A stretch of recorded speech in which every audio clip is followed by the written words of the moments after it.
सभी का स्वागत है। आशा करता हूँ स्वस्थ होंगे, मस्त होंगे। आज हमारी दूसरी क्लास है सर्वनाम की। हमारी दूसरी क्लास है मेरे साथी। चलिए ये आज दूसरी क्लास देख लेते हैं किस प्रकार से है। ठीक है, चलिए हम पढ़ते हैं, अपनी थ्योरी शुरू करते हैं।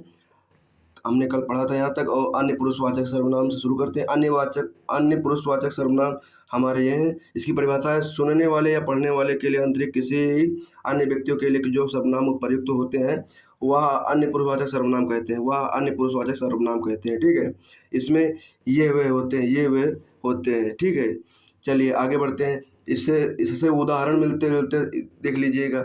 ये है उदाहरण। उदाहरण वे शब्द पढ़ाई कर रहे हैं, ये बहुत होनहार विद्यार्थी हैं, उन्हें सम्मान मिला, ये सब हमारे साथ खेलेंगे, वह जा रहे हैं, उसका घर बहुत बड़ा है, या पढ़ाई में तेज है।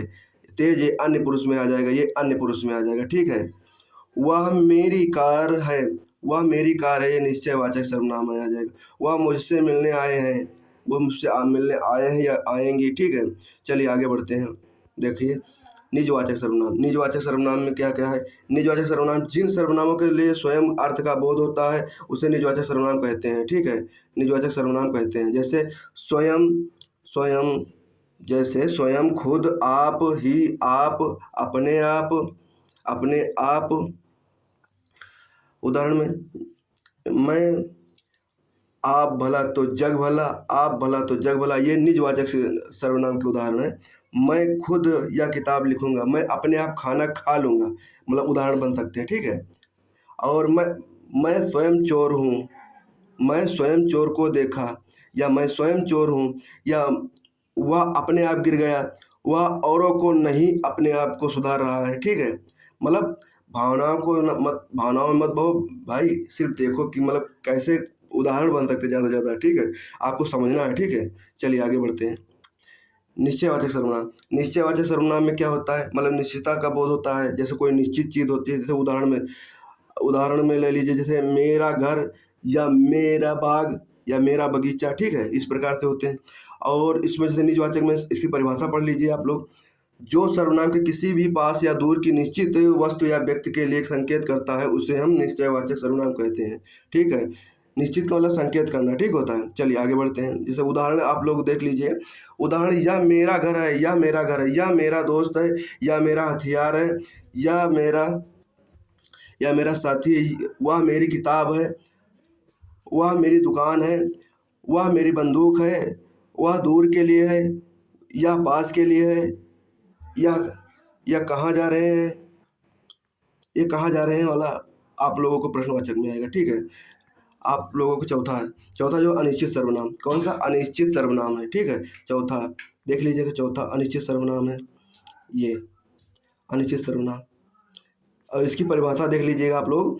जिन सर्वनामों शब्दों से किसी निश्चित वस्तु का बोध ना हो उन्हें अनिश्चित सर्वनाम कहते हैं। कोई, कुछ, बहुत। उदाहरण में कोई आ रहा है, कोई आ रहा है मतलब निश्चित नहीं कौन आ रहा है। ठीक है, अनिश्चित सर्वनाम का यही मतलब उदाहरण बहुत सही है कि उसमें कोई चीज़ निश्चित नहीं होती है। कोई आ रहा है, तुम्हारे जैसे बहुत देखे, दूध में कुछ पड़ा है, क्या पड़ा पता नहीं क्या पड़ा है। दरवाजे पर कोई खड़ा है, क्या कौन खड़ा है पता नहीं कौन खड़ा है। कोई रो रहा है और कोई सो रहा है, कोई जा रहा है, इसमें मतलब निश्चित करना ही बोध है। ठीक है, तो यहाँ पर हो जाएगा अनिश्चयवाचक सर्वनाम। ठीक है, चलिए अगला देखते हैं क्वेश्चन। अगला संबंधवाचक सर्वनाम। जिन जिन सर्वनामों से दो या भिन्न बातें, उदाहरण देखिए। जिन जिन या जिस सर्वनाम से दो या भिन्न बातों से संबंध का ज्ञान होता है वह संबंधवाचक सर्वनाम होता है। जैसे जो, सो, जिसकी, उसकी, जैसी, वैसी। जैसे उदाहरण में जिसकी लाठी उसकी भैंस, जिन्होंने परीक्षा दी है उन्हें उन्हें परिणाम का इंतजार है। जो करेगा सो भरेगा, जैसी करनी वैसी भरनी। जिसका पेन गिरा है वह ले जाए, जो बोएंगे वो सो काटेंगे। ठीक है, ये उदाहरण हो गया। हमारा प्रश्नवाचक सर्वनाम ये है। प्रश्नवाचक सर्वनाम देख लीजिए, आखिरी है प्रश्नवाचक सर्वनाम। प्रश्नवाचक सर्वनाम इसका जो परिभाषा है जो इसे देख लीजिए। जिन सर्वनामों शब्दों से प्रश्नों को पूछे जाने का बोध होता है उसे प्रश्नवाचक सर्वनाम कहते हैं। जैसे कौन खड़ा है, तो ये प्रश्न हो गया, कौन खड़ा है। क्या लाए हैं, ठीक है, इस प्रकार से होगा। उदाहरण देख लीजिए, ये उदाहरण है। उदाहरण में उदाहरण में कार्यक्रम कब शुरू होगा? बच्चा क्यों रो रहा है? रमन दिल्ली में कहाँ रहता है? क्या चाहिए? या भैया क्या लाए हैं? मास्टर जी क्या है? मास्टर जी का क्या नाम है? मास्टर जी कौन है? मास्टर जी कहाँ से आते हैं? मतलब प्रश्नवाचक चिन्ह। मतलब जहाँ पर प्रश्न की मतलब पूछने की जो प्रवृत्ति है, प्रश्न पूछने का, तो वहाँ प्रश्नवाचक सर्वनाम होगा। आप लोग समझ चुके होंगे। आशा है कि आप सभी लोग अच्छे से इसे पढ़ लेंगे और समझ लेंगे। आप लोगों से सुनना है, ठीक से सुनना है और देखना है, ठीक है? सभी लोगों को अच्छे से अच्छे पढ़ना है, ठीक है?